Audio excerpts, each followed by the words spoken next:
está dado início à segunda parte da nossa aula, e agora com gravação.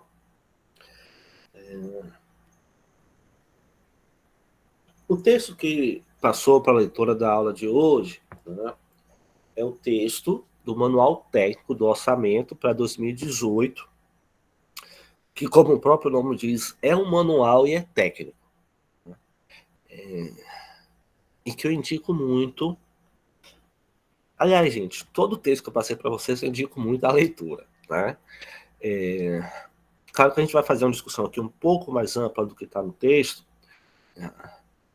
mas o texto ajuda a não ficar só na questão teórica e abstrata da sala de aula e ver exatamente como é feito.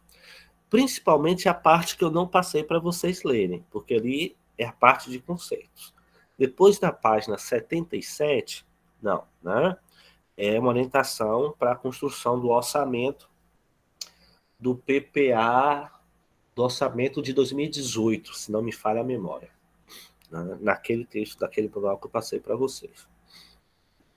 Mas vamos lá, a gente tem aqui, né, no fundo, nessa discussão sobre os dispositivos constitucionais legais do orçamento público, presente na Constituição, e como objetivo também essa associação entre o planejamento, né, e a esfera do orçamento. Como é que essas duas coisas se dão? Nesse sentido, tem uma ideia forte, e a gente vai problematizar um pouco isso para frente, né? Que às vezes isso não aparece assim, eu continuo sem meu mouse, às vezes isso não aparece assim, mas é caracterizar o orçamento, e a gente falava um pouco sobre isso, falava não, né? Quando eu perguntei sobre a sua monografia, Jéssica, que eu perguntei se era sobre política, você falou que era mais sobre orçamento,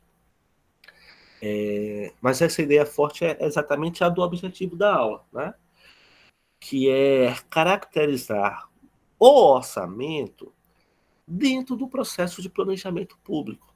E o que isso implica, né? Já que é a nossa realidade, voltando cá, dos nossos dispositivos legais. Eu dei essa aula semestre passado e foi bem na época, né, da questão lá do orçamento secreto. Então já começo dizendo o seguinte, do absurdo que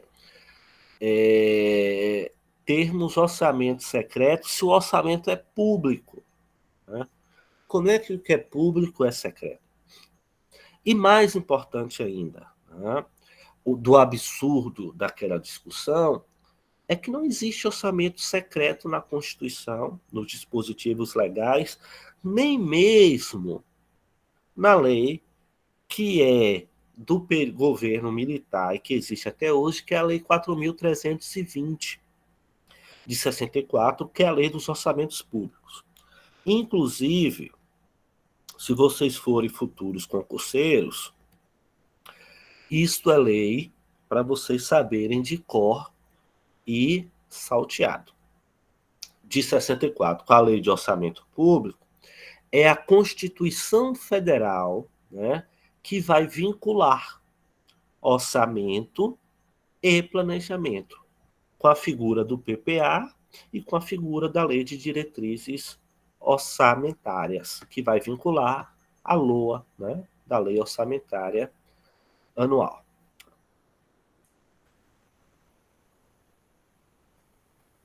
Nosso percurso, pessoal, passa por aqui, ó. Uma reflexão sobre o que é o orçamento público, né? O modelo que o Brasil utiliza atualmente, eu já comecei fazendo com vocês uma provocação, e qual a relação entre planejamento público e orçamento. Eu quero resgatar, para responder a essas perguntas, sobretudo no que diz a modelo em relação entre planejamento e orçamento, o que a gente acabou de dizer quando estávamos discutindo, né, o podcast da professora Tânia Bacelar. É preciso explicitar o conflito, né? Independente do modelo, né, e dos dispositivos legais, o que está em jogo aqui, inclusive nessa discussão de orçamento secreto, é a disputa. E esse tema, Jéssica, é muito caro para você, até por conta do grupo, né? Que você participa lá com o professor Osmar. A disputa pelo fundo público, que é uma categoria excelente, embora não seja o que a gente vai trabalhar aqui, para explicar de que se trata, né? Tanto materializado e sacramentada essa disputa por vias legais e democráticas, como por mecanismos que eu vou tomar licença, né, de usar o adjetivo, como mecanismos nefastos, como esse de agora da relação entre o executivo, né, com o governo Bolsonaro e o ministro Paulo Guedes, e o executivo com o Arthur Lira, né, e o Centrão e o Legislativo, melhor dizendo. Arthur Lira e o Centrão com a coisa do orçamento secreto. Né? O que é o orçamento público? É esse instrumento. Primeira coisa, instrumento aqui, né? Legalmente definido, de gestão, onde a gente vai ter determinadas, né, as origens e aplicações dos recursos públicos. Pergunto para vocês, o que é isso? Origem e aplicação.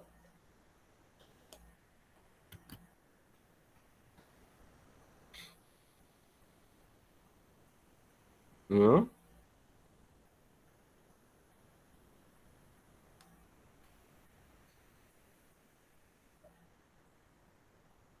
Isso, origem é a receita, né? São as fontes de receita, onde que é arrecadado. E as aplicações dos recursos? Pela lógica, perfeito, Jéssica. Pela lógica, aplicações são os gastos, né? Que é o termo mais amplo e e mais e mais adequado, né? Porque estamos falando de origem e aplicações para dar essa noção mais ampla, né? Às vezes a receita vem de uma venda de um ativo imobilizado do setor público. Às vezes o gasto é com despesa, né, ou não prevista.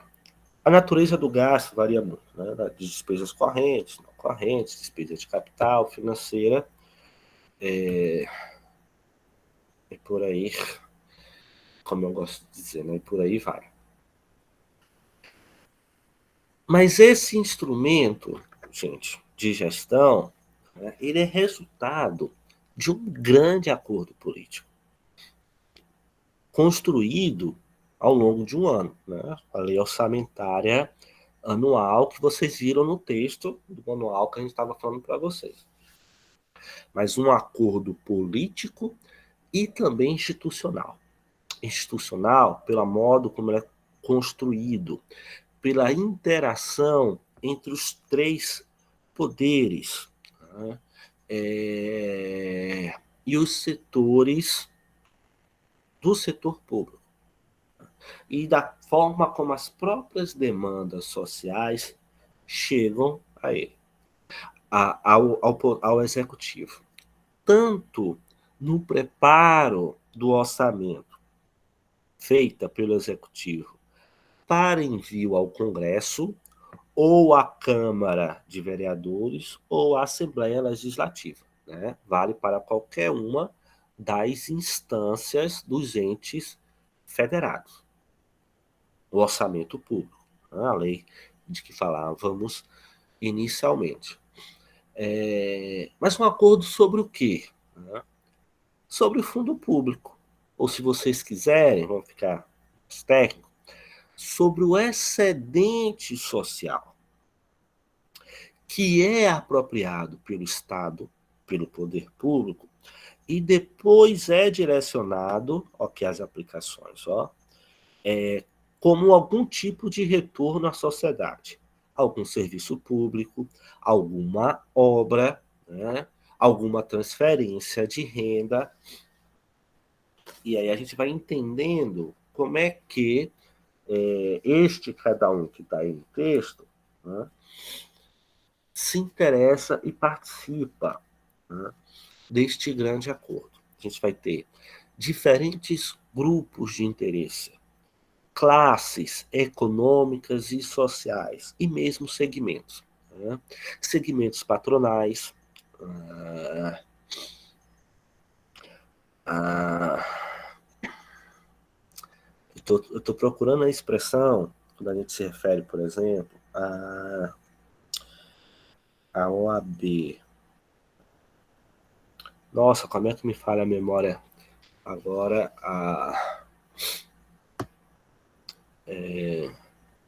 As representações de profissionais, né? Vou ficar com essa expressão aqui agora que me faltou o termo. A COFECON, né, dos economistas, alguns mais fortes, como o pessoal do CREA e do AB, medicina, aposentados, pensionistas, operários, classe trabalhadora, servidores públicos, é este cada um aqui. Empresários de diferentes setores que vão fazer lobby. Só que é este acordo que, como a professora Tânia falou, que não consiste numa solução ótima, que a gente debateu também nessa aula anterior, né? É um acordo que implica disputa, conflito, luta de classes. Eu gosto desta categoria marxista para discutir orçamento público, inclusive nessa perspectiva de fundo público, que é outra categoria marxista também. Embora alguns autores que a utilizam não sejam, né, é largamente utilizada e é dali que parte. Implica disputa por este excedente. Assim como luta de classes, no fundo, é uma categoria que expressa um conflito latente na sociedade em torno de quê? Em torno do resultado da geração de riqueza na economia. Um conflito entre capitalistas e trabalhadores, né? Talvez eu acho que a primeira lembrança que a gente tem quando a gente fala de luta de classe é o conflito entre o resultado do produto social, né, que é apropriado pelo capitalista, boa parte do que a gente chama de trabalho não pago, a mais-valia, ou seja, uma parcela que deveria caber a quem de fato produz essa riqueza, mas que é apropriado por outro, decorrente de determinadas leis específicas de funcionamento desse sistema econômico. Mas ela não se expressa só aí, ou melhor, ou ela se expressa aí, mas concretizada de diferentes maneiras. E uma delas é essa disputa aqui pelo excedente social apropriado pelo Estado. Tá, né? Ainda como definição do que é o orçamento público, agora de maneira mais formal, o orçamento público é um instrumento em que, olha as origens, o governo estima as receitas que irá arrecadar. Estimar é fazer uma previsão, né, com base em métodos adequados, no qual o Congresso, inclusive, pode questionar, que irá arrecadar. E fixar, veja que o verbo muda, porque estimar depende do desempenho da economia e da capacidade dos contribuintes de pagamento desses recursos, e da própria capacidade do Estado de fazer essa arrecadação. Mas fixar, não. Né? fixar os gastos que espera realizar durante o ano é um compromisso ainda mais, é um compromisso mais rígido, no sentido que só sob regras muito rígidas é que poderá ser realizado um gasto que não foi anteriormente fixado e seguindo etapas muito próprias que vai estar lá nas leis que a gente está se referindo com vocês. E que vocês, né, se tiverem a ideia de serem concurseiros, poderão acompanhar com mais calma. O que diz, gente, o nosso modelo de orçamento? E aqui eu coloco de propósito a imagem da direta já. A gente está falando de um orçamento que foi construído, né, na base do movimento das diretas já, de ruptura com o período obscuro de ditadura, né, e de construção de um processo de redemocratização. Então, nosso modelo de orçamento foi um modelo que procurou, né, traduzir esta demanda social, ou este movimento da sociedade. Por isso, aí, lá vai a minha, né, bronca de novo, isso eu vou reforçar bastante. Por isso, discussão de orçamento secreto é bizarro. É bizarro.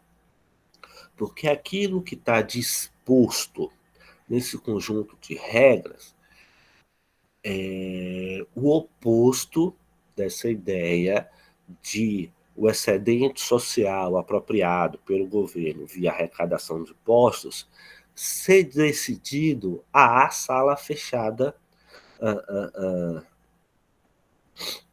entre entes, né, dos diferentes poderes. Mas o que tem lá na Constituição? Que é novidade que não tinha na Lei 4.320. Primeiro, a figura do PPA, ou Plano Plurianual, que, entre outras coisas, começa no segundo ano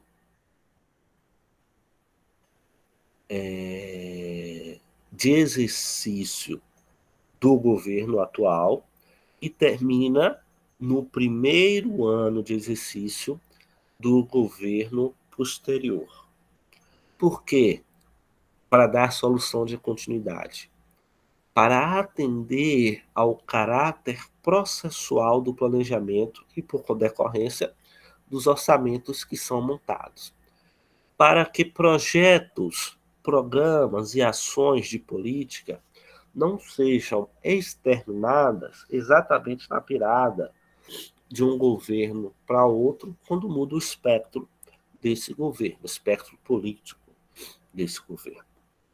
Então, esta é uma medida que já expressa o caráter democrático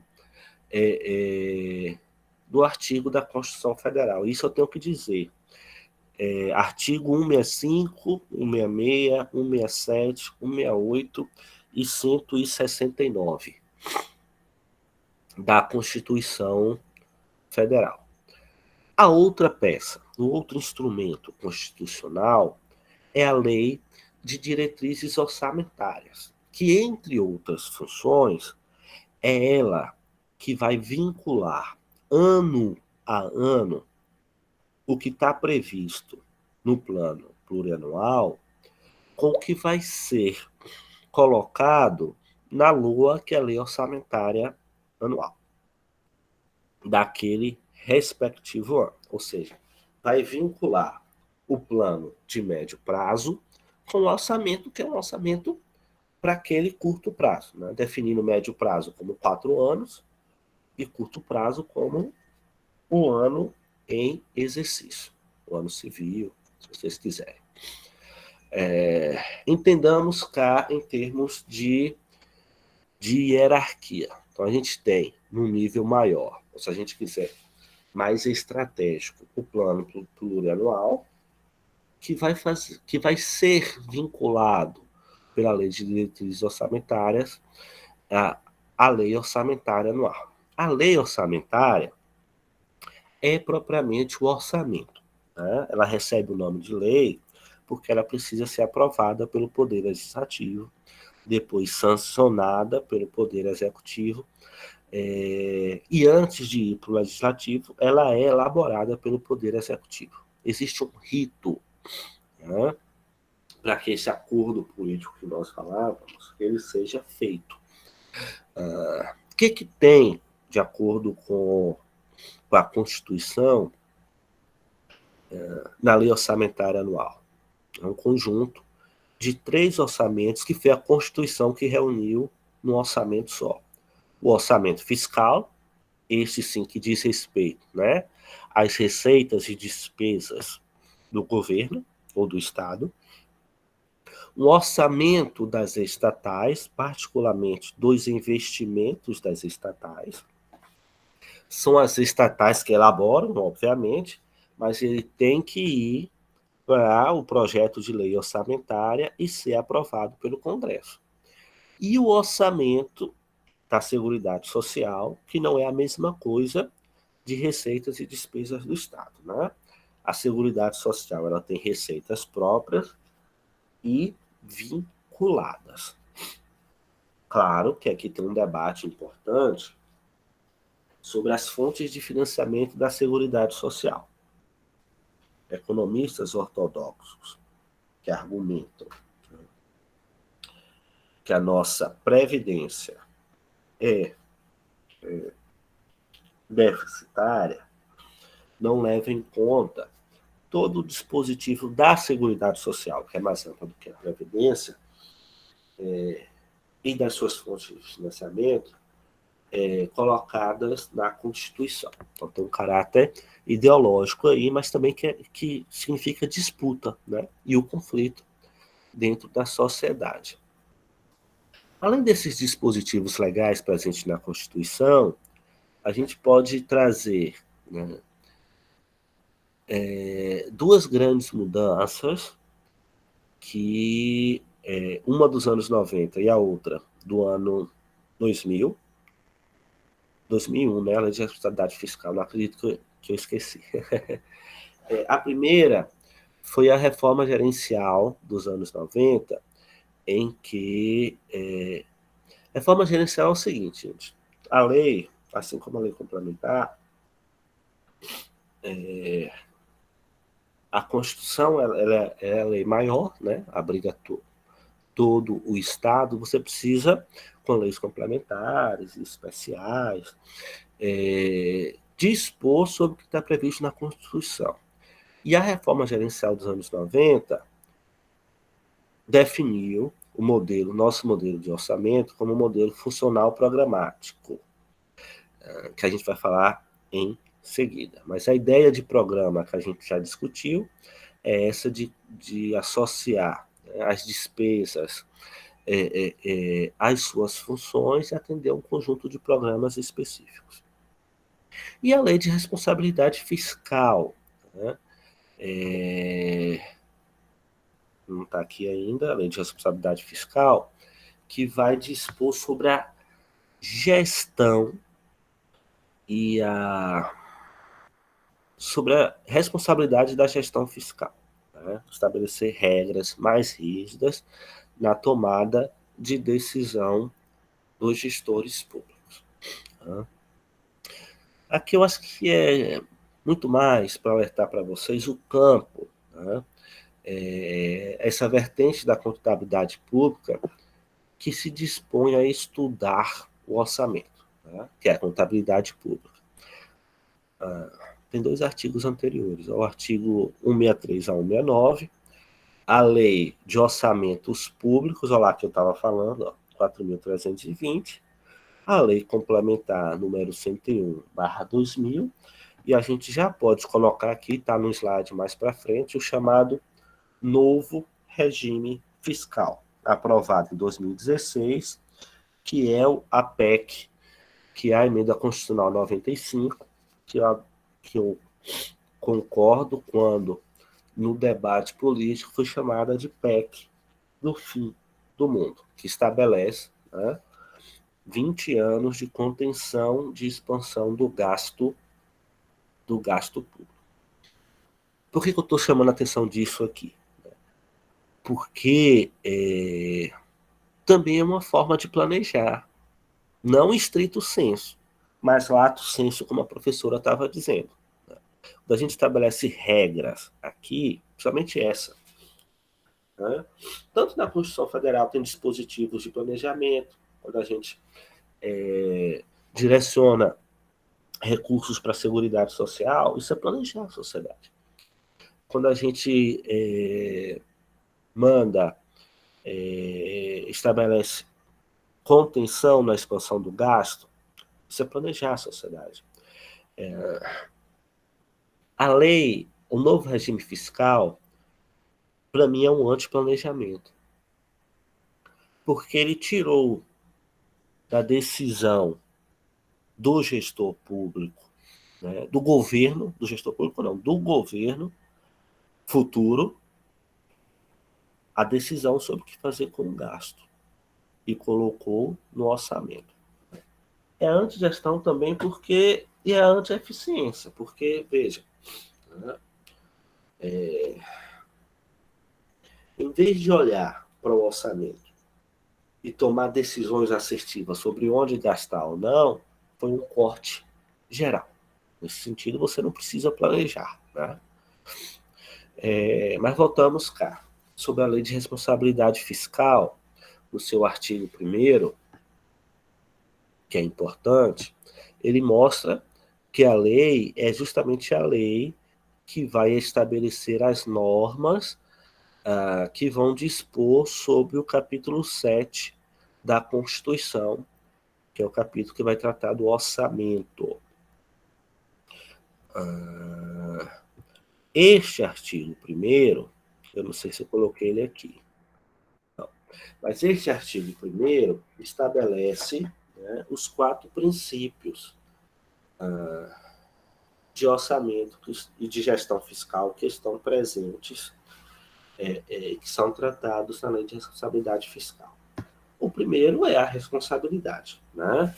E a responsabilização, não só a responsabilidade, mas como também a responsabilização, né?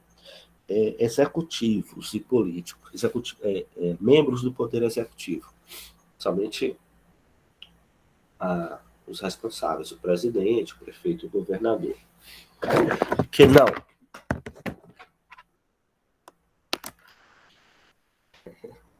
Desculpa, pessoal, bati a mão no microfone aqui.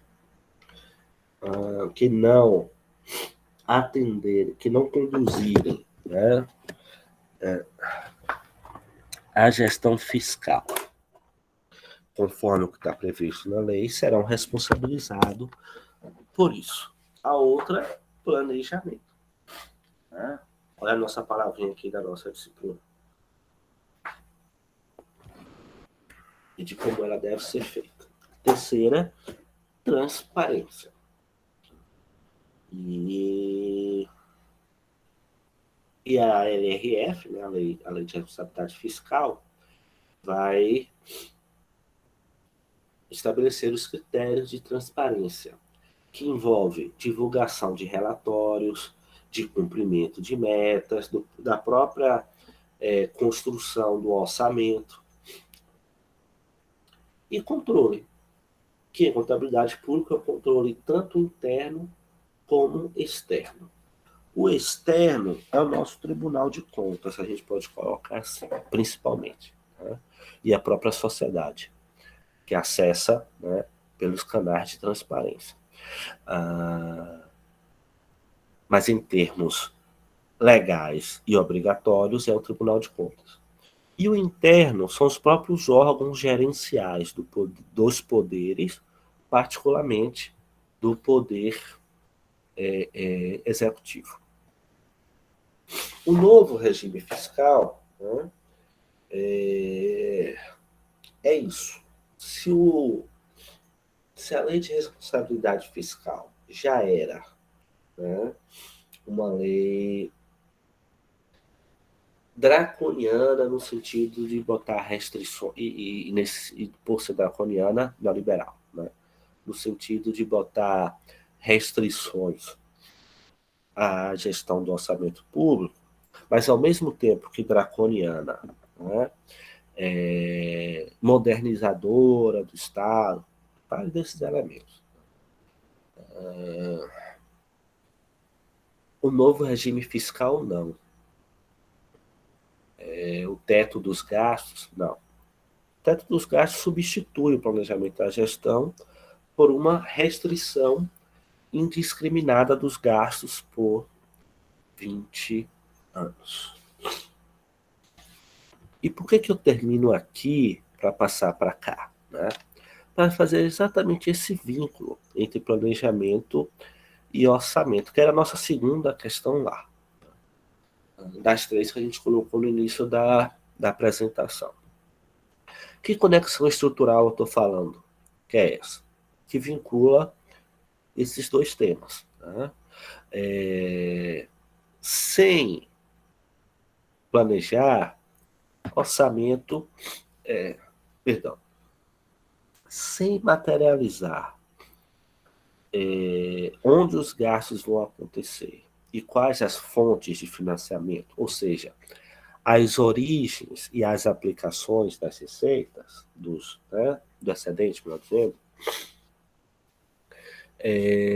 planejamento seria ficção. E é comum, gente, fazer planos mirabolantes. É comum, entre aspas, né?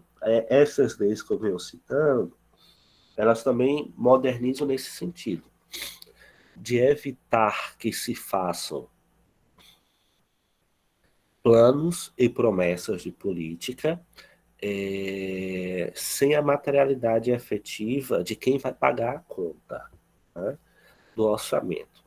Inclusive, foi se valendo desse argumento técnico que o Bolsonaro vetou a lei, né, que garantia absorventes íntimos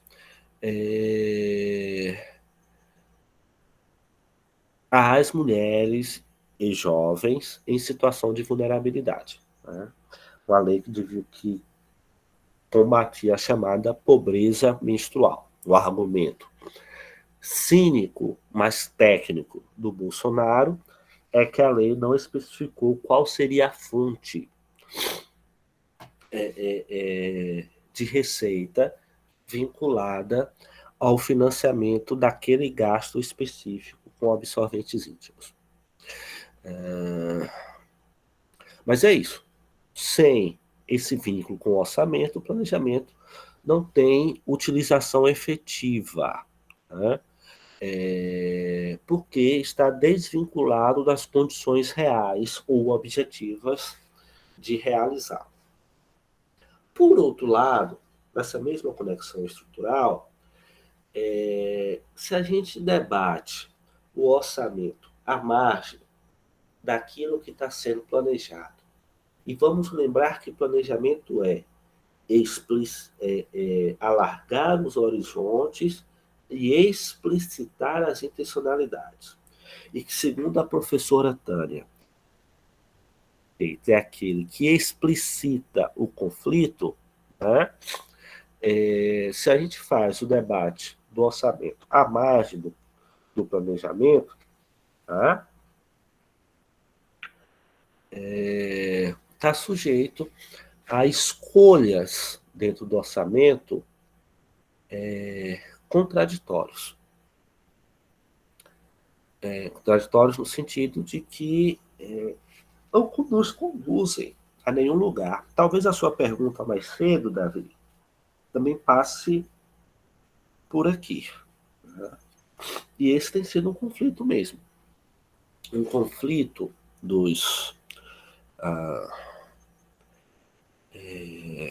um governo que se pretende ultra neoliberal, dada a gestão do Ministério da Economia, mas que, ao mesmo tempo, precisa negociar com uma base parlamentar extremamente fisiológica, que é o Centrão, né?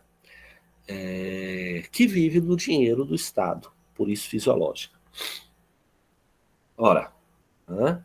Me parece que é um debate orçamentário que, para piorar, ganhou a alcunha, de novo, nefasta de secreto, ocorrendo à margem do que esse próprio governo planeja.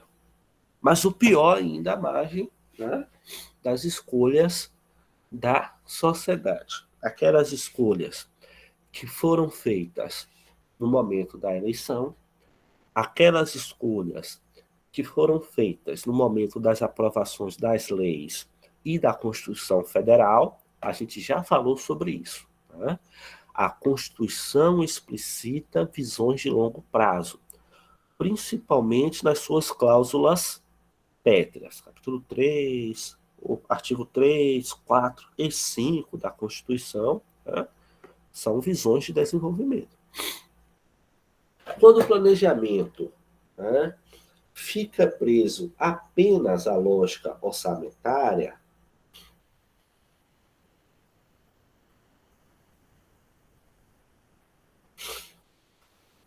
peraí, deixa eu respirar. Quando o planejamento fica preso apenas à lógica à lógica orçamentária, eu acabei pulando a minha fala aqui, vou ter que voltar para corrigir. Quando o planejamento, né, ele tá, ele decorre apenas daquilo que é arrecadado, né, e é recebido, ou seja, então, ele predomina a lógica financeira em relação à construção do orçamento, é isso que é a nova lei de regime fiscal. Gente. Deixa eu explicar para vocês. Né?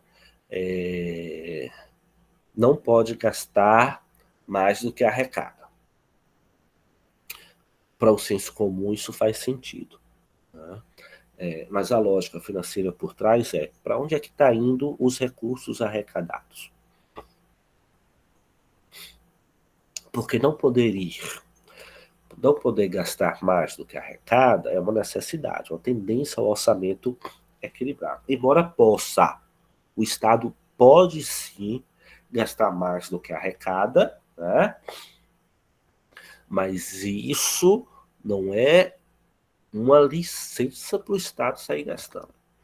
Isso aqui é uma conclusão derivada da capacidade dos instrumentos que o Estado tem, inclusive o de emitir moeda. Mas o que é esse debate orçamentário que a gente tem aqui? É essa construção das peças do orçamento, que a lógica financeira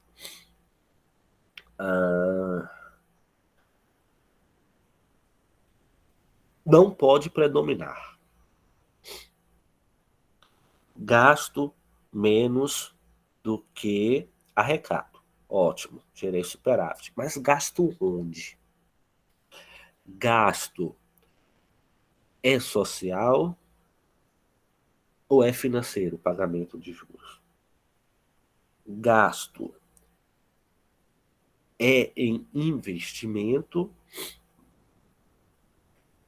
ou é em subsídios a segmentos sociais e econômicos já favorecidos da sociedade, como isenção de imposto de renda, de grandes fortunas, melhor dizendo. Né? Isenção de imposto de renda, certo? Num certo sentido, devia até aumentar a faixa.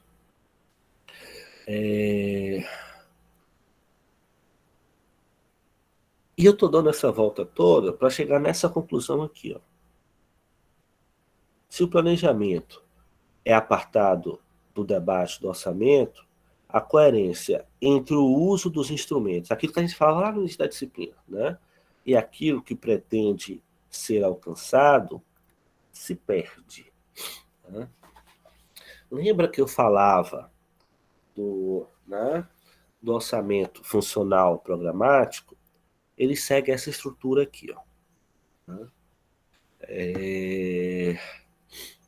A gente vai classificando quem executa, os níveis de execução das esferas orçamentárias, divididas, por isso funcional programático, ó, em funções e dentro das funções, os programas. Então, a esfera orçamentária são aquelas três: o orçamento fiscal, o orçamento de investimento das estatais e o orçamento da Seguridade Social. Dentro de cada uma delas, a gente vai ter a classificação institucional. Quem é o órgão responsável, né, por aquela peça orçamentária?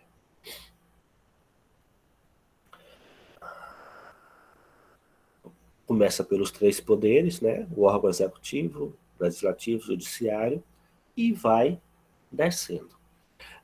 Descendo, aí a gente tem a classificação em funções e subfunções. São as áreas das despesas. Despesa com educação, perdão, né?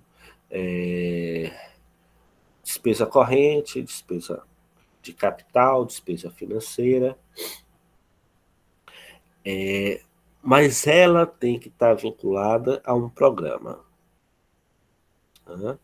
Programas aí, ou seja, ela tem. Lembra do Watson lá do começo da disciplina? Né? Ela tem que estar vinculada a um tema de política pública, porque o interesse que precisa ser atendido é social e é coletivo. Vamos lembrar também do professor Wilson Cano. E aí você vai ter, né, a descrição de cada um desses programas. Vale, gente, procurar uma lei orçamentária, vocês vão encontrar, né, esta estrutura aqui. Né? Todo programa é composto por um conjunto de ações. E nós vimos isso, por isso eu vou passar rápido, na aula passada, quando eu mostrei para vocês o marco lógico. Né? Lembra lá do município que queria melhorar o seu IDH? Ele montou um programa de redução de mortalidade infantil e dentro do programa tinha lá 3 ou 4 ações. Né? Construir um hospital, distribuir cesta básica, melhorar saneamento básico. Então isso. Aqui. Posso até passar mais rápido. Tá aqui, ó. O nosso marco lógico, seguindo essa estrutura do nosso modelo de orçamento funcional programático. Né? Tem mais. Assim como o planejamento, e até porque tem esse vínculo, o orçamento ele segue um ciclo. Né? Porque assim como o planejamento, porque se o planejamento é processual, dentro dele há esse vínculo, passa pelo processo de elaboração, que a gente falava agora há pouco, né? Primeiro dentro do Poder Executivo, mas recebendo, conforme os dispositivos legais, as informações dos outros poderes. Só para ajudar vocês, o Poder Legislativo é responsável pelo seu orçamento. O Poder Judiciário é responsável pelo seu orçamento. E o Poder Executivo também. Só que os dois primeiros precisam mandar em tempo determinado para o Executivo, para que seja construída a lei orçamentária e vá para o Poder Legislativo. Mais do que isso, os artigos da Constituição e depois a Lei de Responsabilidade Fiscal estabelecem quais os percentuais da receita própria que vão a cada um desses três poderes em cada uma das instâncias. Então, o percentual não é o mesmo para a União, para os estados e para os municípios. Não lembro, né?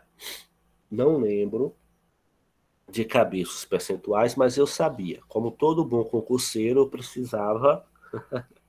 eu precisava saber. tem um período de elaboração e de aprovação, de execução e de controle. O controle que pode ser, como nós vimos, né?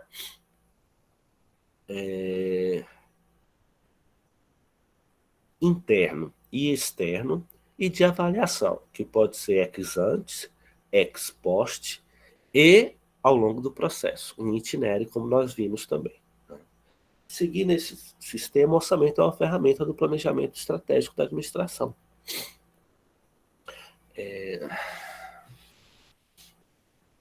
Ou, como o Giacomini mostra, é o mesmo processo que a gente falou aqui agora, né? Elaboração da proposta orçamentária, discussão, votação e a aprovação da lei, execução, controle para uma nova elaboração. Outros aspectos do orçamento no Brasil. Primeiro, né, o orçamento, lembra lá de fixar despesas? Ele tem caráter autorizativo. Se você não coloca no orçamento o gasto que vai ser realizado, ele não pode ser realizado depois. A lei orçamentária é uma lei que autoriza a despesa. Por isso essa disputa de partidos fisiológicos, o Centrão, mas não só deles, é porque eles têm maior poder de decisão, né? Eles têm mais barganha política. Porque é lá que vai ser autorizado o destino daquele excedente social. Embora ele seja de caráter contingenciativo, existem regras de contingenciamento, né, ou de obtenção dos chamados créditos suplementares, quando você pode realizar um gasto que não estava antes previsto, desde que, né, relacionado a uma fonte de financiamento. Um evento como o da pandemia, né, acredito que me faltou o termo de novo, permite que, eventualmente, você não siga o que está previsto no orçamento devido à situação de calamidade. Então, esse é um tipo de contingenciamento. De todo modo, pessoal, e as leis estão aí para garantir isso, é no orçamento que a estratégia de planejamento vai ser materializada. Tá? Porque se você planejou, os recursos eles precisam ser alocados autorizativamente no orçamento. Por fim, já caminhando para o final mesmo, acho que aqui é mais uma reflexão, como eu falo um pouco para vocês, eu penso que essa é uma disciplina que é teórica, mas também que é uma janela assim, né, do que vocês podem fazer profissionalmente. Atuando com o setor público, economistas dos setores públicos, formuladores de política ou que trabalhem com políticas públicas. Né? Pensar essa lógica de gestão de projeto.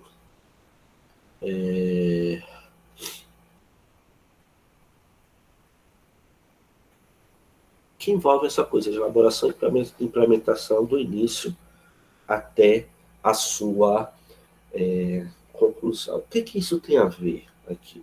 Tem a ver com a construção daqueles programas que a gente falava anteriormente e da aula passada com o processo de avaliação e monitoramento de políticas. Vejam o seguinte, porque que e aqui a gente arremata o slide anterior. Por que que o teto de gastos, novo regime fiscal é um nome muito bonitinho. O teto de gastos, da PEC do fim do mundo é a antigestão. É o antitrabalho de acompanhamento de gastos e tal. Né? Aqui eu recorri ao Twitter. Primeiro com o economista, né, o Marco Rocha, ele diz que na situação atual, discutir regras fiscais e desigualdade, lembre da professora Tânia, sem discutir desenvolvimento econômico, é igual discutir como a pobreza vai ser repartida, né? Porque a riqueza não tá planejada a sua repartição.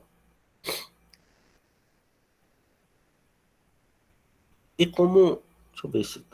Foi da mesma sequência de tweets. Na verdade, é um fio inteiro que ele tirou aí. E é exatamente o que a discussão que domina a política nacional desde 2015, com o golpe parlamentar que tirou Dilma Rousseff. Depois, com o teto dos gastos, que é essa construção de um regime fiscal mais preocupada com a lógica financeira, que a gente falava no slide anterior, do que com a situação socioeconômica do país nesses 5, 6, 7 anos. Eliminou a capacidade de gestão. Já o Frank Tavares, que é um jurista e economista também, que eu passei a seguir depois que eu encontrei esse fio dele aqui. Ó. Ele explica como foi a construção do novo regime fiscal, né? Que embora todo o debate na mídia seja sobre a meta de 20 anos, né, meta fiscal, ele é um novo regime. Ele rompe com o que está previsto democraticamente na Constituição, né, ao congelar despesas. Então, se lá, né, isso aqui não vale para vocês, não. Isso aqui não vou botar, mas vou botar. Eu ia botar depois.